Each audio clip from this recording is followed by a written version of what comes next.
नवनिर्वाचित पोलीस आयुक्त अरविंद चावरिया यांनी नुकताच पदभार स्वीकारल्यानंतर त्यांचे भव्य स्वागत करण्यात आले। कालीमाता मंदिराचे पीठाधीश्वर श्री शक्ती महाराज आणि शिवसेना शिंदे गटाचे पदाधिकारी नानकराम नेबनानी यांच्यासह अनेक मान्यवरांनी शाल पुष्पगुच्छ देऊन पोलीस आयुक्त यांचे स्वागत केले। तसेच पोलीस उपायुक्त सागर पाटील आणि पोलीस उपायुक्त गणेश शिंदे यांचे सुद्धा स्वागत करण्यात आले। अमरावती शहराच्या पोलीस आयुक्त पदाचा कार्यभार स्वीकारणारे अरविंद चावरिया यांचे आज शहरात जंगी स्वागत करण्यात आले। पोलीस आयुक्तालय येथे या भव्य स्वागत समारंभाला पीठाधीश्वर शक्ती महाराज आणि शिवसेना शिंदे गटाचे प्रमुख पदाधिकारी नानकराम नेबनानी यांच्यासह अनेक नागरिक उपस्थित होते। या प्रसंगी पोलीस आयुक्त अरविंद चावरिया यांना शाल, पुष्पगुच्छ आणि सन्मानचिन्ह देऊन सत्कार करण्यात आला। शहराच्या सुरक्षिततेसाठी कायदा सुव्यवस्था राखण्यासाठी त्यांच्याकडून मोठ्या अपेक्षा व्यक्त केल्या जात आहेत। यावेळी उपस्थित मान्यवरांनी चावरिया यांच्या नेतृत्वाखाली अमरावती शहराला नवे आयाम मिळतील असा विश्वास व्यक्त केला। यासोबतच पोलीस उपायुक्त सागर पाटील आणि गणेश शिंदे यांचेही शॉल आणि पुष्पगुच्छ देऊन स्वागत करण्यात आले। या तिन्ही अधिकाऱ्यांनी शहराच्या सुरक्षेसाठी एकत्रितपणे काम करण्याचा संकल्प यावेळी व्यक्त केला, ज्यामुळे उपस्थित नागरिकांमध्ये उत्साहाचे वातावरण पाहायला मिळाले। शिवसेना शिंदे गटाचे पदाधिकारी नानकराम नेबनानी यांनी यावेळी सांगितले की नव्या पोलीस आयुक्तांच्या नेतृत्वाखाली अमरावती शहरात कायदा आणि सुव्यवस्था अधिक मजबूत होईल। आम्ही त्यांना पूर्ण सहकार्य करू। तसेच शक्ती महाराज यांनी चावरिया यांना आशीर्वाद देत शहराच्या समृद्धीसाठी शुभेच्छा दिल्या। अमरावती शहरात सध्या वाढता गुन्हेगारीच्या पार्श्वभूमीवर नव्या पोलीस आयुक्तांच्या नियुक्तीने नागरिकांमध्ये आशेचा किरण निर्माण झाला आहे। पोलीस आयुक्त अरविंद चावरिया यांनी यावेळी आपल्या मनोगतात सांगितले की अमरावती शहराच्या सुरक्षेसाठी आम्ही कटिबद्ध आहोत। नागरिकांच्या सहकार्याने आम्ही शहराला अधिक सुरक्षित बनवू। त्यांच्या या वक्तव्याने उपस्थितांमध्ये उत्साह निर्माण झाला। हा स्वागत समारंभ केवळ एक औपचारिकता नसून शहराच्या उज्ज्वल भवितव्यासाठी एक नवीन सुरुवात आहे। आता सर्वांचे लक्ष आहे नव्या पोलीस आयुक्तांच्या कारभाराकडे, जे अमरावतीला एक सुरक्षित आणि समृद्ध शहर बनवण्यासाठी कटिबद्ध आहेत। आज अमरावती शहरात नवीन आलेले सीपी श्री चावरिया साहेब यांचे स्वागतासाठी आम्ही आलो। शक्ती महाराजांच्या नेतृत्वाखाली मी शिंदे गटाच्या मुख्य समन्वयक महाराष्ट्राचा अतिशय चांगल्या प्रमाणे आम्ही त्यांचं स्वागत केला आणि अपेक्षा व्यक्त केला की शहरात शांतता राहावी आणि आनंदमय वातावरण अमरावती राहावा। अतिशय सीपी साहेबांनी चोख उत्तर दिले की सर्वप्रथम मी या शहरात शांतता ठेवणार, येणाऱ्या निवडणुकामध्ये आणि सणासुदीमध्ये पूर्ण शहरात शांतता राहील, कोणतीही अप्रिय घटना होईल असे त्यांनी आश्वासन दिले आणि आम्ही त्यांचे भरपूर स्वागत केला सर्वांनी। महाकाली के आशीर्वाद से हम लोग आज सीपी ऑफिस में आए हुए थे। सभी जन हमारे मेन यज्ञान और शिष्य हमारे नानक भाई नेबनानी, संगम भाई गुप्ता, सूरज झारू, प्रसन्ना जी जैन और सभी भगत लोग, अमर भाई, हम सब जने आए, महिला लोग भी आए। और हम लोग यहाँ पे हमारे नवे सीपी सर चावरिया सर जो यहाँ पे आए हुए हैं सीपी बन के, उनसे सीपी सर चावरिया सर, इनको हम लोग श्री महाकाली माता शक्ति की प्रतिष्ठान की ओर से, क्रांति दल की ओर से बहुत बहुत मैं हार्दिक शुभेच्छा देता हूँ। और सर हमको भरोसा है सर यहाँ पे कड़क से कड़क हर चीज में कार्रवाई करने जा रहे हैं और अभी 2 दिन पहले से कार्रवाई शुरू हो गई। अमरावतीचे नवे पोलीस आयुक्त अरविंद चावरिया यांच्या स्वागताने शहरात एक नव्या उत्साहाचं वातावरण निर्माण झालं आहे। सिटी न्यूजच्या माध्यमातून आम्हीही या नव्या नेतृत्वाला शुभेच्छा देतो आणि शहराच्या प्रगतीसाठी त्यांना सहकार्य करण्याचे आवाहन करतो।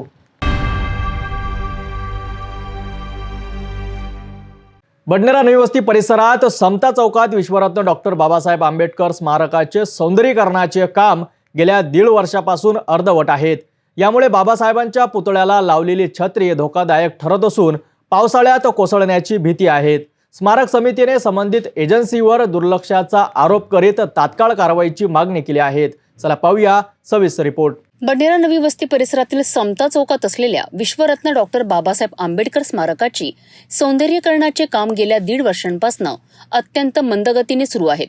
संबंधित एजन्सीने 14 एप्रिल 2025 पर्यंत हे काम पूर्ण करण्याचा दावा केला होता, परंतु हा दावा फेल ठरला असून काम अद्यापही अर्धवट आहे। यामुळे स्मारकाच्या पुतळ्याला लावलेली छत्री धोकादायक ठरत आहे आणि पावसाळ्यात वादळी वाऱ्यामुळे ती केव्हाही कोसळण्याची शक्यता निर्माण झाली आहे. स्मारक समितीच्या वतीने प्रशासन आणि संबंधित एजन्सीकडे तात्काळ कारवाईची मागणी करण्यात आली आहे. समितीने मागणी केली आहे की छत्रीच्या पाईपचे काँक्रिटीकरण करावे, स्मारक परिसरातील शोभिवंत फुलझाडांचे गुराढोरांपासून संरक्षण करण्यासाठी वॉल कंपाऊंडला गेट लावावे आणि तत्काळ विद्युत मीटरची व्यवस्था करावी. या मागण्यांद्वारे स्मारकाचे सौंदर्य आणि सुरक्षितता टिकवण्याचा प्रयत्न समिती करीत आहे. बंडरा नवी वस्ती परिसरातील नागरिक आणि स्मारक समितीच्या सदस्यांनी या मुद्द्यावर तीव्र नाराजी व्यक्त केली आहे. स्मारकाचे सौंदर्यीकरण आणि संरक्षण हे केवळ स्थानिक समाजाचेच नव्हे तर संपूर्ण देशासाठी बाबासाहेबांच्या स्मृतींचा आदर राखण्याचे प्रतीक आहे. समितीने प्रशासनाला आवाहन केले आहे की या स्मारकाला धोका टाळण्यासाठी तत्काळ पावले उचलावीत. अमरावती महानगरपालिकेच्या माध्यमातून चौक सौंदर्यीकरण ह्या अनुषंगाने डॉक्टर बाबासाहेब आंबेडकरांच्या पुतळ्याचं सौंदर्यीकरणाचं काम सुरू आहे. 14 एप्रिलपर्यंत याचं काम पूर्ण स्वत यावं यासाठी मोठ्या प्रमाणात गाजावाजा करण्यात आला. परंतु ज्या व्यक्तीने हा काम घेतलं आणि ज्याच्या अधीन हा काम आहे त्यांनी अद्यापही हा काम पूर्ण तसाच नेलेला नाही. आपण बघू शकता ह्या ठिकाणी बऱ्याच प्रमाणामध्ये सौंदर्यीकरणाच्या माध्यमातून ह्या ठिकाणी झाडे लावण्यात आलेले आहेत. परंतु काम करत असताना ह्या ठिकाणी जो घेत असतात की जो जनावरं प्राणी हे आतमध्ये येऊ नये. आपण बघू शकता बऱ्याच प्रमाणात इथं जनावरं असे फिरत असतात. मला वाटते 5 ते केलेलं आहे. परंतु या ठिकाणी जॉईन लावलं असल्या कारणाने त्यांना त्यावेळेस सुद्धा सांगण्यात आलं होतं की येणाऱ्या काळामध्ये पावसाळा असल्या कारणाने किंवा हवाधूम असल्याने कधीही या प्रकारचं नुकसान होऊ शकते व घात होऊ शकतो. म्हणून त्याला वरपर्यंत काँक्रीट करण्यात यावं जॉईंट आहे तिथपर्यंत. परंतु अद्याप त्यांनी ते केलेलं नाही. याबद्दल सुद्धा त्यांना कॉल करून त्याला दूरध्वनीवर बोलून मी त्यांना संपर्क केला, परंतु अजूनही त्यांनी कोणत्या प्रकारचा रिस्पॉन्स त्याला दिला नाही. उद्या जर या पोल तुटला किंवा हा झुकला गेला किंवा बाबासाहेबांच्या पुतळ्याला कोणत्या प्रकारची इजा झाली तर त्याची जिम्मेदारी महानगरपालिका प्रशासन घेईल काय? अगर घेत नसेल तर त्यांनी ते सुद्धा सांगावं. मग एवढं मोठं काम करून आपण साबित काय करून दाखवलं हे मनपा प्रशासन आम्हाला सांगावं. तेच नव्हे ते ह्या ठिकाणी झाडं लावण्यात आलेलं आहे. झाडं लावण्यासाठी विद्युतची त्यांनी आम्हाला सांगितलं होतं की ह्या ठिकाणी विद्युत मीटरसुद्धा लावण्यात येईल. परंतु 14 एप्रिल झाली, डॉक्टर बाबासाहेब आंबेडकर जयंती झाली, परंतु अद्यापही त्या ठिकाणी यांनी विद्युत मीटर अद्यापही लावलेली नाही. ज्यासाठी मी 3 खेडे म्हणून जो इंजिनियर आहे प्रकाश विभागाचे त्यांनासुद्धा वारंवार फोन करून त्यांना सांगितलं की आपण ह्या ठिकाणी विद्युत मीटरचा आम्हाला व्यवस्था करून देण्यात यावी, परंतु त्यांनी अद्यापही कोणत्या प्रकारची बंडरा नवी वस्ती परिसरातील समता चौकात डॉक्टर बाबासाहेब आंबेडकर यांच्या स्मारकाला सौंदर्यीकरणाला 1.5 वर्षाच्या वर कालावधी लागलेला आहे. अत्यंत भिन्न पद्धतीने स्मारकाच्या सौंदर्यीकरणाचं काम सुरू आहे. काही प्रमाणात झालेलं आहे. तुम्ही माझ्या पाठीमागे बघू शकता तिथे सुंदर सुंदर झाडे लावलेली आहेत आणि यांना पाणीसुद्धा देण्याचे आहे. मात्र इथे अजून एक असा प्रश्न निर्माण होतो की हे जे झाडे लावले आहेत त्याच्या संरक्षणाकरता या सौंदर्यीकरणाच्या कामामध्ये 2 गेटची व्यवस्था करण्यात आलेली आहे. मात्र इथं कोणत्याही प्रकारचं गेट लावलेलं दिसून येत नाही.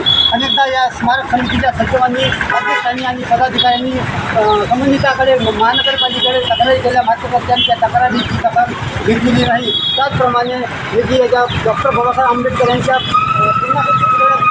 आपल्या दिसत आहे ती सुद्धा हवेच्या धोकाने पडू शकते.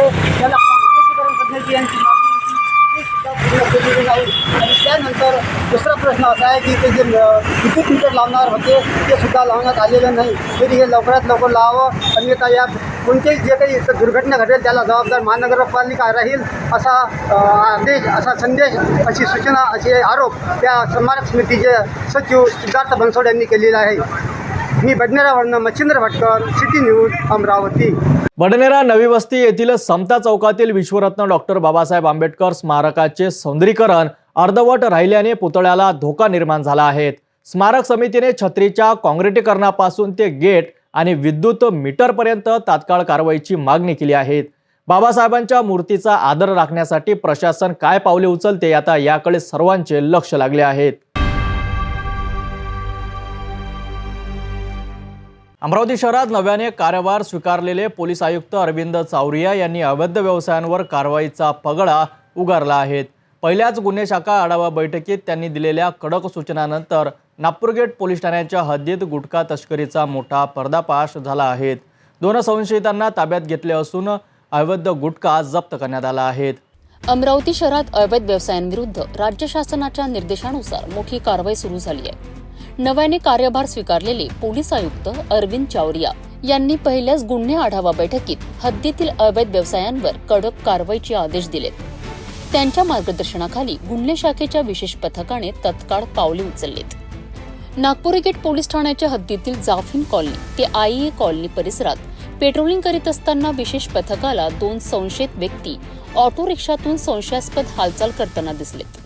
पथकाने त्यांना तत्काळ घेरलेत, परंतु संशयितांनी पळून जाण्याचा प्रयत्न केला.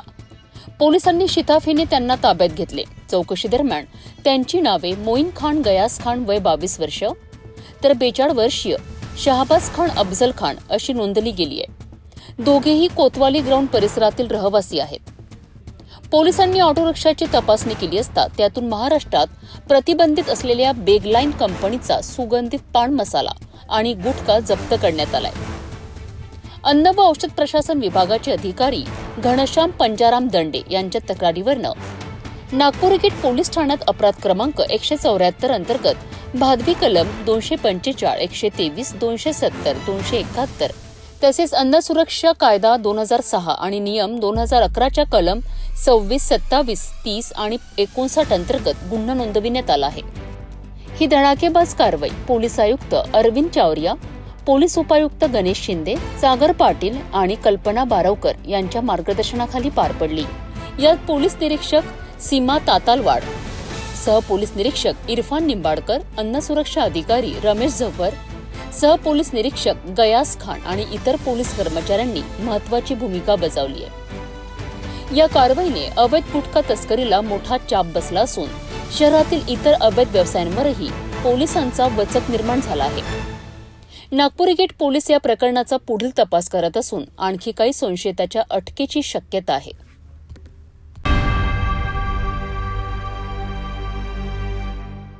चांदूरबाजार तालुक्यातील शेतकरी आणि नागरिकांच्या ज्वलंत समस्याकडे शासनाने लक्ष वेधण्यासाठी लोकविकास संघटनेने तहसील कार्यालयासमोर धरणे आंदोलन केले. तहसीलदार रामदास शेळके यांच्या अनुपस्थितीत महिला कर्मचाऱ्यांनी निवेदन स्वीकारले. शेतकऱ्यांच्या कर्जमाफीपासून अवैध मुरुम वाहतुकीपर्यंत अनेक मागण्यांचा समावेश असलेल्या या आंदोलनाने प्रशासनाला जागे करण्याचा प्रयत्न केला आहे. चला पाहूया सविस्तर वृत्त.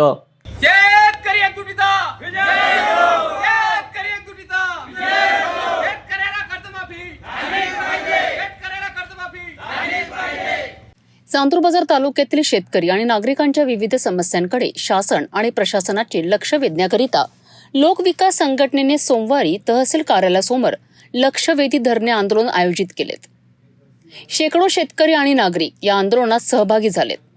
तहसीलदार रामदास शेळके यांच्या अनुपस्थित तहसील कार्यालयातील महिला कर्मचाऱ्यांनी संघटनेचे निवेदन स्वीकारलेत. या निवेदनात तालुक्यातील अनेक ज्वलंत समस्यांवर तत्काळ कारवाईची मागणी करण्यात आली आहे. लोकविकास संघटनेने सादर केलेल्या निवेदनात अनेक महत्त्वाच्या मागण्या समाविष्ट आहेत. यामध्ये शेतकऱ्यांना सरसकट कर्जमाफी मिळावी, मंजूर पांधन रस्त्यांचे काम तात्काळ सुरू करावे आणि अर्धवट राहिलेल्या रस्त्यांचे बांधकाम पूर्ण करावे अशी मागणी आहे. याशिवाय खरीप हंगामासाठी शेतकऱ्यांना चांगली बियाणे आणि खते मुबलक प्रमाणात उपलब्ध करावीत. तसेच कृषी केंद्रातील बोगस बियाण्यांवर कठोर अंकुश लावावा असे नमूद करण्यात आले आहे. निवेदनात चांदूरबाजार नगरपालिकेसाठी कायमस्वरूपी मुख्याधिकारी नियुक्त करण्याची, शालेय विद्यार्थ्यांसाठी तहसील कार्यालयात आवश्यक कागदपत्रे तत्काळ उपलब्ध करून देण्याची आणि बेघर नागरिकांना जागा उपलब्ध करून घरकुल योजनेचा लाभ देण्याची मागणी आहे. याशिवाय जसापूर ते चांदूरबाजार दरम्यान बंद पडलेल्या कॉन्क्रीट रस्त्याचे काम तत्काळ सुरू करून नियमानुसार पूर्ण करावे, निराधारांच्या अनुदानाची रक्कम त्यांच्या खात्यात त्वरित जमा करावी आणि अवकाळी पावसामुळे नुकसान झालेल्या शेतकऱ्यांना तात्काळ मदत द्यावी. आंदोलनकर्त्यांनी रोजगार हमी योजनेअंतर्गत बांधलेल्या गाय गोठा, शेडी शेड आणि कुक्कुटपालन शेड यांच्या अनुदानाची तात्काळ वितरणाची मागणी केली आहे. तसेच तहसीलदार, नायब तहसीलदार आणि पुरवठा अधिकाऱ्यांना मुख्यालयी राहण्याचे निर्देश द्यावेत, कारण त्यांच्या अनुपस्थितीमुळे आपत्कालीन परिस्थितीत नागरिकांना अडचणींना सामना करावा लागतो. याशिवाय मध्य प्रदेशातून होणारी अवैध मुरुमाची ओव्हरलोड वाहतूक बंद करावी आणि भू अभिलेख कार्यालयातील शेतकऱ्यांची प्रलंबित प्रकरणे तात्काळ निकालीत काढावीत, अशी जोरदार मागणी लावून धरली आहे. तालुक्यामध्ये होत आहे अवैधपणे ते थांबली पाहिजे. या तालुक्यातील जे क्लास 1 ऑफिसर आहेत, तहसीलदार असेल, नायब तहसीलदार असेल, कृषी अधिकारी असेल किंवा इतर अधिकारी असेल, त्यांनी मुख्यालयी राहून या तालुक्यातील सर्व नागरिकांना न्याय दिला पाहिजे. त्याचप्रमाणे आत्ताच नुकत्याच झालेल्या अवकाळी पावसामुळे कांदे पिकाचं आणि इतर पिकाचं फार मोठ्या प्रमाणात नुकसान झालं. त्या सर्व शेतकऱ्यांना मदत तातडीने शासनाने द्यावी, यासह विविध मागण्या घेऊन आज आम्ही दिवसभर तहसील कार्यालयासमोर धरणे आंदोलन केले होते. त्या धरणे आंदोलनानंतर तहसीलदारांना निवेदन देऊन अवगत केले आहे की ही लक्षवेधी धरणे आंदोलन होते. येणाऱ्या 8 ते 10 दिवसात या सर्व समस्यावर तातडीने कारवाई न झाल्यास आम्ही उग्र होऊन तहसील कार्यालय ताब्यात घेऊन आंदोलन करू आणि याची सर्व जबाबदारी या शासनावर राहील. म्हणून आमची या माध्यमातून शासनाला आणि प्रशासनाला विनंती आहे की आपण लवकरात लवकर आम्ही दिलेल्या निवेदनावर विचार करून आम्हाला न्याय द्यावा. चांदूर बाजार तालुक्यातील ज्वलंत समस्याकडे लक्ष वेधण्यासाठी लोकविकास संघटनेने आयोजित केलेल्या धरणे आंदोलनाने प्रशासनाला जागे करण्याचा प्रयत्न केला आहे. शेतकऱ्यांच्या कर्जमाफीपासून ते अवैध मुरुम वाहतुकीपर्यंत अनेक मागण्याचे निवेदन तहसील कार्यालयात सादर करण्यात आले. अधिक ताज्या बातम्यांसाठी पाहत रहा सिटी न्यूज. अचलपूर तालुक्यातील कांडली ग्रामपंचायतमध्ये 1,64,00,000 रुपयाचा आर्थिक घोटाळा समोर आला आहे. सरपंच सविता आहाके आणि माजी उपसरपंच दिलीप उर्फ गंगा धंडारे या पती पत्नी जोडीवर गंभीर आरोप ठेवण्यात आले असून अमरावती जिल्हाधिकाऱ्यांनी दोघांनाही अपात्र ठरविले आहेत. माजी सरपंच सुषमा थोरात यांच्या तक्रारीमुळे हा प्रकार उघडकीस आला आहे. चला जाणून घेऊया सविस्तर रिपोर्ट. अचलपूर तालुक्यातील कांडली ग्रामपंचायतीत 1,64,00,000 रुपयांचा मोठा आर्थिक घोटाळा उघडकीस आला आहे. या प्रकरणात ग्रामपंचायतीचे सरपंच सविता आहाके आणि माजी उपसरपंच दिलीप गंगा उर्फ धंडारे यांच्यावर गैरव्यवहाराचे गंभीर आरोप ठेवण्यात आले होते. माजी सरपंच सुषमा भारत थोरात यांनी अमरावती जिल्हाधिकाऱ्यांकडे 39/1 कलमानुसार तक्रार दाखल करून कांडली ग्रामपंचायतीतील आर्थिक गैरव्यवहाराची सखोल चौकशी करण्याची मागणी केली होती. सुषमा थोरात यांनी आपल्या तक्रारीत नमूद केले की सरपंच सविता आहाके आणि माजी उपसरपंच दिलीप धंडारे यांनी मिळून ग्रामपंचायतीच्या निधीचा मोठ्या प्रमाणात गैरवापर केला. या तक्रारीनंतर जिल्हाधिकारी अमरावती यांनी कांडली ग्रामपंचायतीतील आर्थिक व्यवहारांची तपासणी केली. चौकशीत 1,64,00,000 रुपयांचा गैरव्यवहार आढळून आला, ज्यामुळे प्रशासनाने कठोर पावले उचलली. चौकशीच्या निष्कर्षानंतर अमरावती जिल्हाधिकाऱ्यांनी सरपंच सविता आहाके आणि माजी उपसरपंच दिलीप गंगा उर्फ धंडारे यांना ग्रामपंचायत अधिनियमानुसार अपात्र ठरवण्याचे आदेश जारी केले. या दोघांनी ग्रामपंचायतीच्या निधीचा गैरवापर करून जनतेचा विश्वासघात केल्याचा ठपका ठेवण्यात आला आहे. या घोटाळ्यामुळे कांडली गावात आणि परिसरात नागरिकांमध्ये तीव्र संताप व्यक्त होत आहे. हा घोटाळा उघडकीस आल्यानंतर कांडलीच्या स्थानिक नागरिकांनी प्रशासनाच्या कारवाईचे स्वागत केले आहे, परंतु काहींनी दोषींवर कठोर कारवाईची मागणी केली आहे. माजी सरपंच सुषमा थोरात यांनी सांगितले की हा घोटाळा उघडकीस आणण्यासाठी आम्ही सातत्याने पाठपुरावा केला. प्रशासनाने योग्य पाऊल उचलले आहे, पण दोषींना कठोर शिक्षा व्हायला हवी. अचलपूर तालुक्यातील कांडली ग्रामपंचायतच्या सरपंच सविता आहाके आणि माजी उपसरपंच गंगा उर्फ दिलीप धंडारे यांना अपात्र करण्याचे आदेश जिल्हाधिकारी अमरावती यांनी दिलेले आहे. या संदर्भात अचलपूर तालुक्याच्या कांडली ग्रामपंचायतच्या माजी सरपंच सुषमाताई भारत थोरात यांनी केलेल्या तक्रारीनंतर हे आदेश आलेले आहे. एकूणच ही तक्रार काय होती आणि हा गैरव्यवहार कसा झाला, कांडली ग्रामपंचायतमध्ये हा भ्रष्टाचार ज्यांनी उजागर केला ते सुषमाताई थोरात आपल्यासोबत आहे.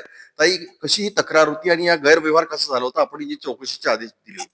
ही तक्रार अशी होती की ज्यावेळेस आपण उमेदवार उभे राहतो ग्रामपंचायतमध्ये, तर त्यावेळेस प्रत्येक गावातले हे राहतात, गावकरी राहतात, ते गावाचा विकास झाला पाहिजे यासाठीच निवडून देतो आणि भ्रष्टाचारासाठी आपण निवडून देत नाही.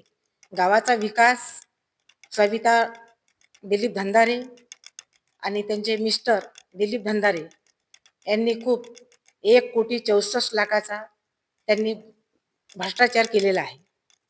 आणि हा भ्रष्टाचार कांडली ग्रामपंचायतला जे नागरिक आहेत त्यांना हा दिसायला हवा होता. त्यासाठी ही कोर्टात केस सुद्धा चालू होती आणि एक केस चालू असताना त्यांनी आमच्या पूर्ण परिवारावर एवढा दबाव आणला की त्यांनी आमच्या याच्यावर हमला सुद्धा करायचे प्रयत्न केले.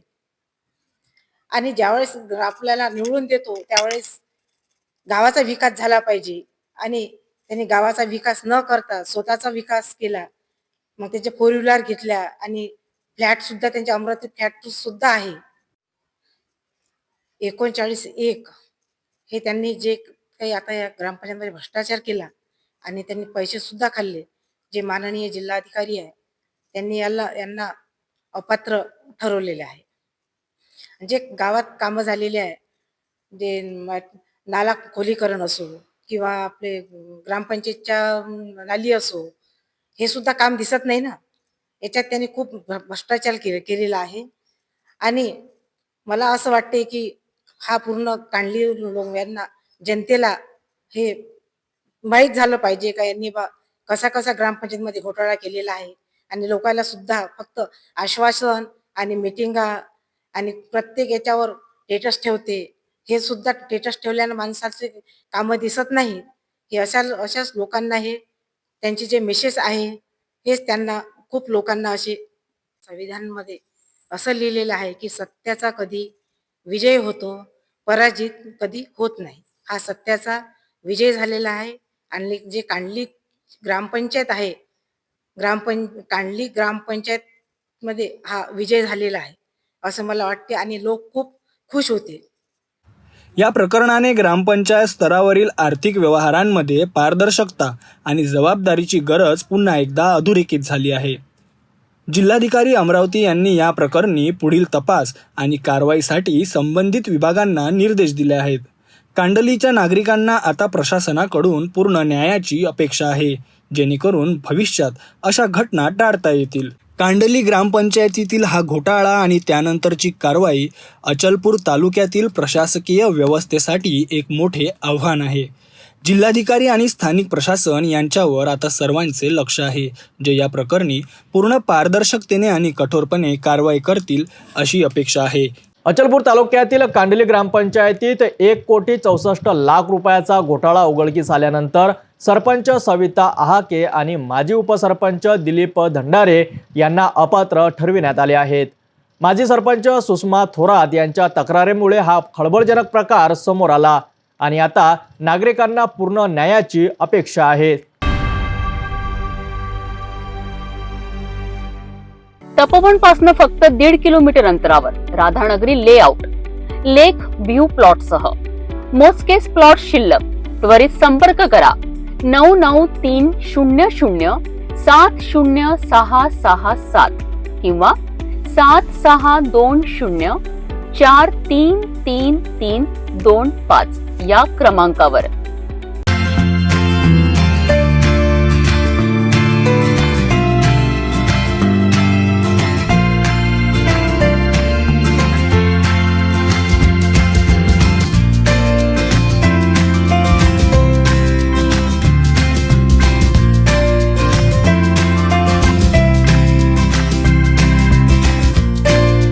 संपूर्ण लग्न बसता आराधना जवाहर रोड अमरावती.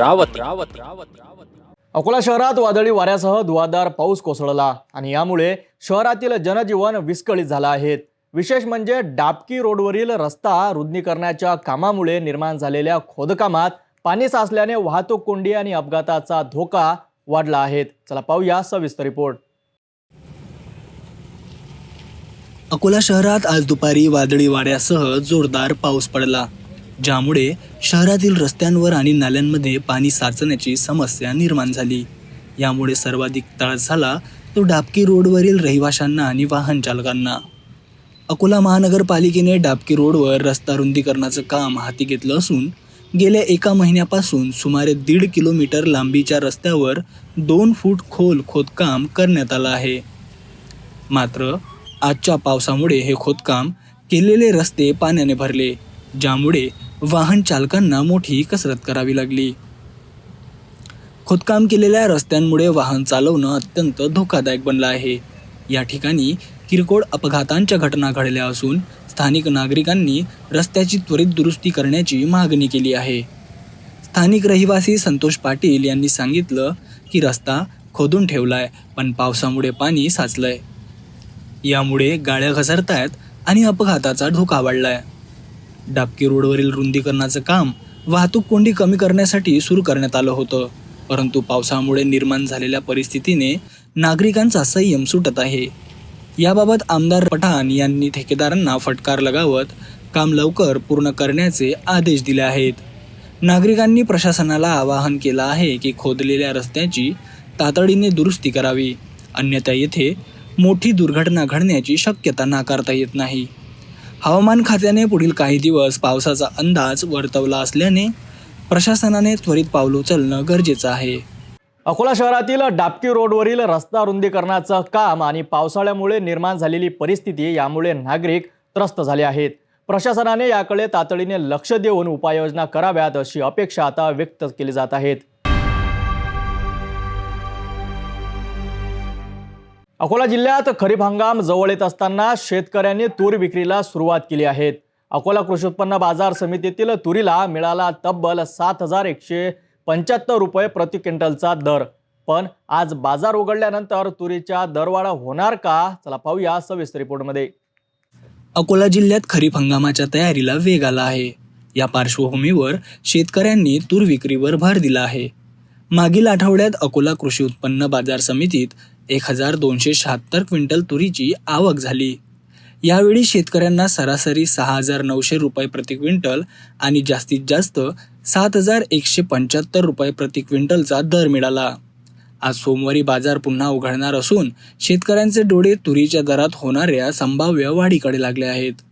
बाजारातील चढ उतार आणि मागणी पुरवठ्याच्या गणितावर तुरीचा दर अवलंबून असेल, असे तज्ज्ञांचे मत आहे. अकोल्यातील शेतकऱ्यांसाठी तुरीचे दर हा चर्चेचा विषय बनला आहे. आज बाजारात तुरीचा किती दर मिळतो याकडे सगळ्यांचे लक्ष लागले आहेत. खरीप हंगामाच्या पार्श्वभूमीवर शेतकऱ्यांनी चांगला दर मिळावा हीच अपेक्षा आहे. अशाच महत्त्वाच्या बातम्यांसाठी पाहत रहा सिटी न्यूज.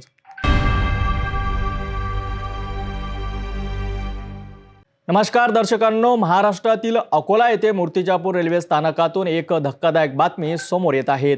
अमृत भारत स्थानक योजनेअंतर्गत झालेल्या पुनर्विकासाच्या कामाला निकृष्ट दर्जाचा कामकाज आणि भ्रष्टाचाराच्या आरोपांनी गालबोट लावला आहे. पंतप्रधान नरेंद्र मोदी यांच्या हस्ते नुकतेच उद्घाटन झाले असले तरी तिकीट बुकिंग प्रवेशद्वारावर पाणी गळती सुरू झाल्याने प्रवासी आणि स्थानिक नागरिकांमध्ये तीव्र नाराजी पसरली आहे. या प्रकरणातील सविस्तर माहिती जाणून घेण्यासाठी आमच्या सोबत रहा.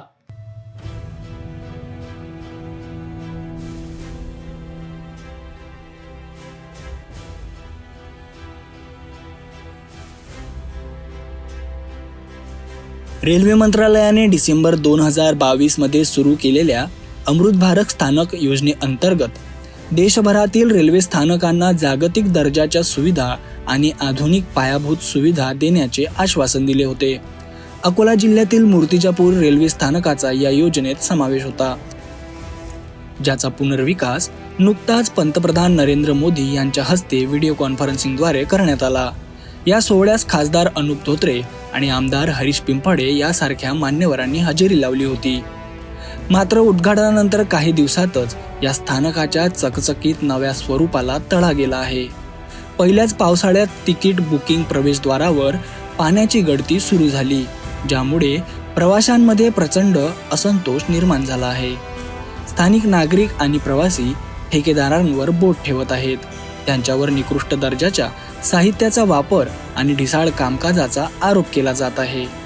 दिव्यांगांसाठी शौचालय, वेटिंग रूम आणि बसण्याची व्यवस्था यासारख्या आधुनिक सुविधांनी सुसज्ज असलेल्या या स्थानकाने प्रवासाचा अनुभव बदलण्याची अपेक्षा होती.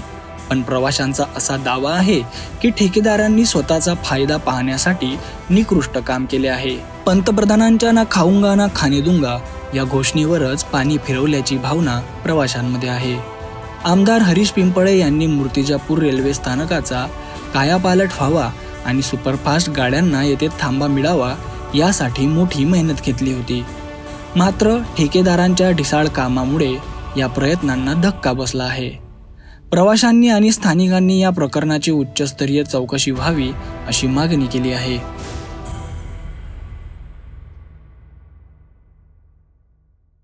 मूर्तिजापूर रेल्वे स्थानकावरील निकृष्ट कामकाज आणि भ्रष्टाचाराच्या आरोपांनी अमृत भारत स्थानक योजनेच्या विश्वासार्हतेवर प्रश्नचिन्ह उपस्थित केले आहेत. प्रवाशांची नाराजी आणि चौकशीची मागणी यामुळे रेल्वे प्रशासन आणि संबंधित ठेकेदारावर कारवाईचा दबाव वाढत आहेत. या प्रकरणाचा पाठपुरावा आम्ही करत राहू. तोपर्यंत पाहत रहा सिटी न्यूज.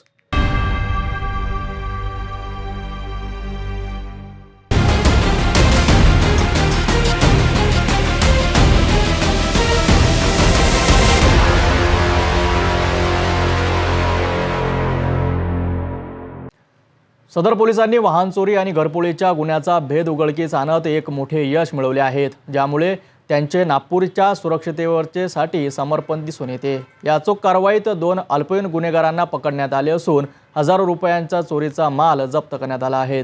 तक्रारीवरून सदर पोलीस ठाण्यात अज्ञात आरोपीविरुद्ध भारतीय दंड संहितेच्या कलम 379(1) अंतर्गत गुन्हा दाखल करण्यात आला. माननीय पोलीस आयुक्त डॉक्टर रविंद्र सिंघल सर, उपायुक्त श्री भदनेश सर, इनके गाइडेंस के नीचे ये कार्रवाई की गई है. इसमें गड्डी गोदाम के इसमें 2 लड़के एक एक्टिवा गाड़ी पे सुरक्षित दिखे थे. तो डीबी पथक के PSI घोगरे उन्होंने टीम ने उनकी पूछताछ किया और उनकी गाड़ी की झड़ती लिया तो उसमें कम से कम 2000 के मेलबोर्न जो सिगरेट आती है उसके बॉक्सेस मिले. तो उसके बारे में अपन ने अधिक जानकारी लिया तो ऐसे एक गुना गाड़ी में दाखिल था और वो जो गाड़ी जो थी उसके बारे में हमने सर्च कर लिया तो वो गुना पुलिस स्टेशन सदर में दाखिल था. उनको थोड़ा सा और ज़्यादा पूछताछ किया तो उन्होंने सदर की एक और गाड़ी चोरी किया ऐसा बताया है. टोटल 2 गाड़ियाँ उन्होंने चोरी की और वाड़े के 4-5 गुने उन्हें बताया है और दोनों विधि संघर्षग्रस्त बालक है. तो उनको चाइल्ड वेलफेयर कमेटी और JJB बोर्ड के सामने हमने भेजे. ये 2 गाड़ियाँ 40,000 का आसपास का मुद्देमाल है और 2000 की सिगरेट के बॉक्स है. विधी संघर्षित असलेल्या या 2 अल्पवयीन मुलांना ताब्यात घेण्यात आले असून त्यांचा इतर गुन्ह्याशी संबंध आहे का याचा तपास सुरू आहे. यशस्वी कारवाई सदर पोलिसांच्या सतर्कतेने आणि सक्रिय दृष्टिकोनाचे करण्यात आली आहेत. चोरीच्या मालाची पुनर्प्राप्ती आणि गुन्हेगारांना पकडण्यामुळे पीडितांना दिलासा मिळाला असून नागपूर पोलिसांवरील जनतेचा विश्वास बळकट झाला आहे. पुढील अपडेटसाठी पाहत रहा सिटी न्यूज.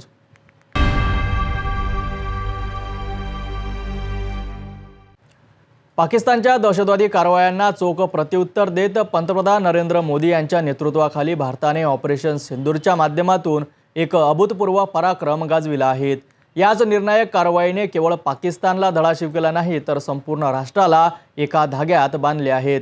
नागपुरात नुकत्याच झालेल्या तिरंगा यात्रेत जनतेचा उत्स्फूर्त प्रतिसाद पाहायला मिळाला, जिथे जात, धर्म आणि पंथाच्या सीमा विसरून देशवासियांनी आपल्या वीर सैनिकांच्या पाठीशी ठामपणे उभे राहण्याचा संकल्प केला. पंतप्रधान मोदी यांच्या धाडसी निर्णयाला देशभरातून अभूतपूर्व समर्थन मिळत आहे. आज भारताने आपल्या एकतेचे आणि शौर्याचे जगाला दाखवून दिले आहे की आम्ही दहशतवादाला कधीही खपून घेणार नाहीत.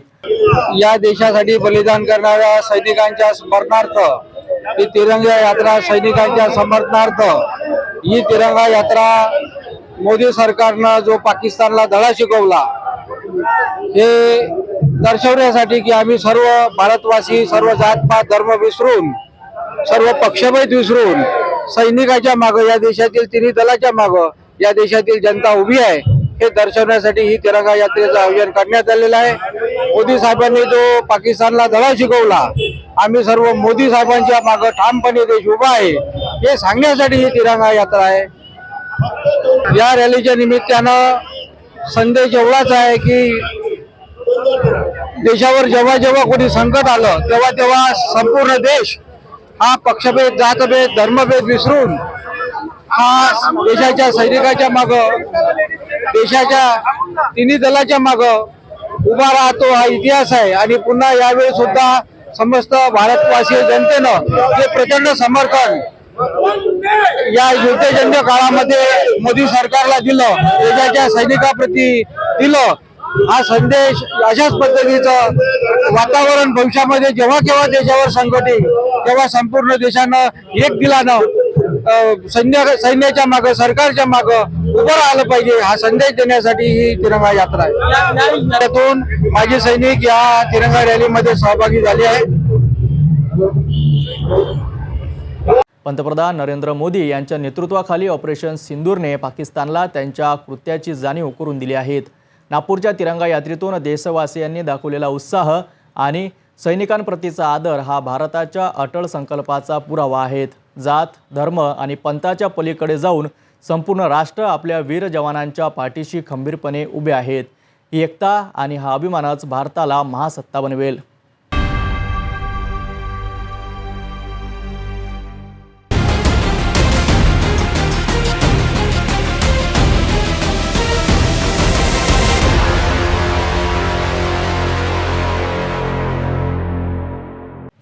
नागपुरातील कळमना पोलीस ठाण्याच्या हद्दीत एक घातक शस्त्र बाळगणाऱ्या आरोपीला अटक करण्यात आली आहे.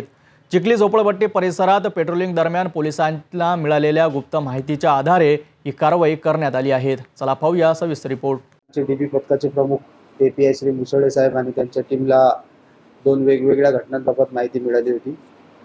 पहिल्या घटनेत रेकॉर्डवरील आरोपी परमेश्वर उर्फ भांजा गोपाल शाहू वय 25 वर्ष हा चिखली वस्तीत हातात शस्त्र घेऊन धामधूम करीत असल्याची माहिती मिळाल्यावर त्यांनी त्याला ताब्यात घेऊन निःशस्त्र करून त्याच्या विरुद्ध 425 भारतीय हत्यार कायद्यान्वये गुन्हा नोंद केला.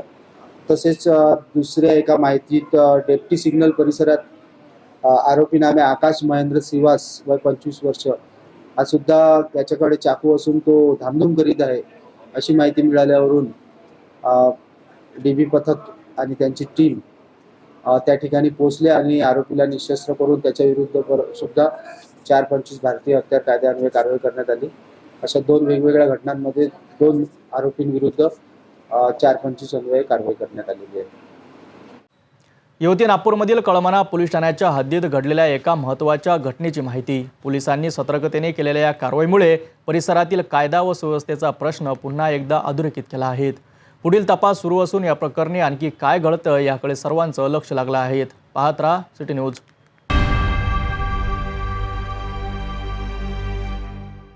श्री क्षेत्र माहूर तालुक्यातील शेतकऱ्यांची बनावट खताद्वारे होणारी फसवणूक.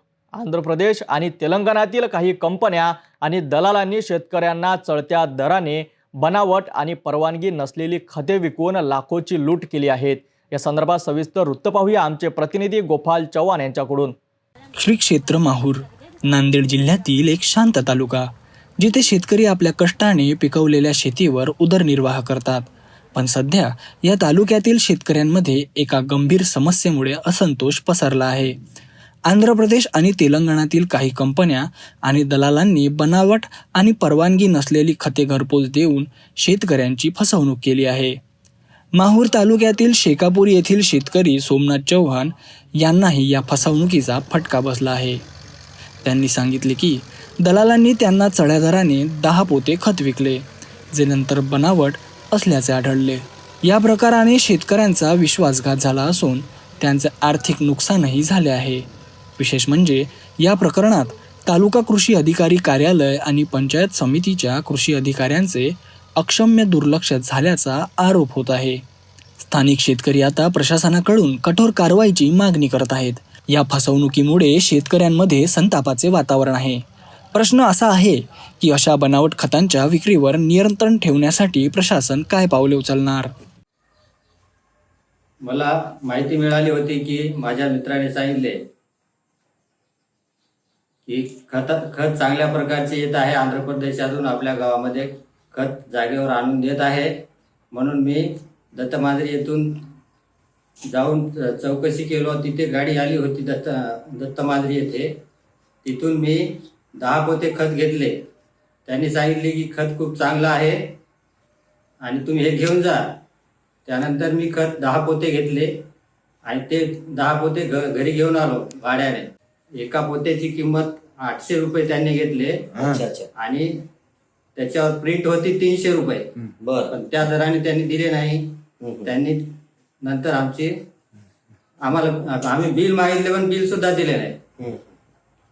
किती रुपयापर्यंत दिले त्याने? त्यांनी एक पोतं 800 रुपयाला दिले. अच्छा. 300 का किंमत? किंमत त्याच्यावर 300 रुपये होती, अच्छा. पण त्यांनी दर लावला 800 रुपये प्रति बॅग. बिल दिले का त्याला? नाही, बिल मागितल्यावर बिल नाही दिले.